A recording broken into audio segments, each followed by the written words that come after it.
With its one-bow, taxi-forward plan and progressed electric drivetrain, the EQS made a special effort to characterize what this new class of completely cutting-edge Mercedes EVs could resemble. Presently, the following model, the Mercedes-Benz EQE, has the unenviable errand of balancing the EQ lineup, taking the attributes that made the EQS special among Mercedes vehicles and transforming them into the structure squares of another electric period of three-pointed star models. Venture inside the impending EQE vehicle, which assumes the part of the E-Class to the EQS S-Class, and you can't resist the urge to see the EQ family similarities. One essential contrast between the EQS and its S-Class cousins that preceded it is an all-new electric vehicle stage called EPA2.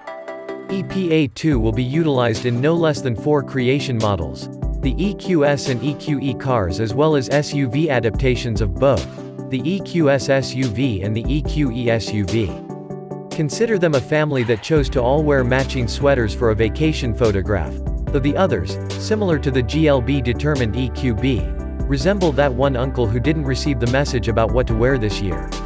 He's still family, just from, that side around there. Like the EQS, the EQE sparkles with 3 degrees of regenerative slowing down. Solid, likewise called D, typical, D, and none, D+, that you change utilizing paddles behind the guiding wheel. These variations ought to be promptly perceived by anybody who's driven another EV as of late. Yet the new savvy recovery setting that utilization's forward-looking sensors to try not to hit hindrances, called D-Auto, is an extraordinary thing.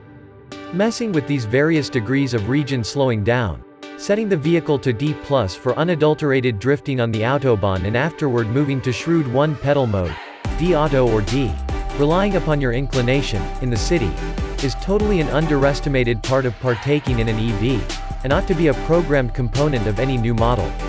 The electric vehicles of Volkswagen Group, particularly the Porsche Taycan, see things in an unexpected way. We haven't yet spoken much about the inside, however here once more, it is to a great extent an identical representation of the EQS.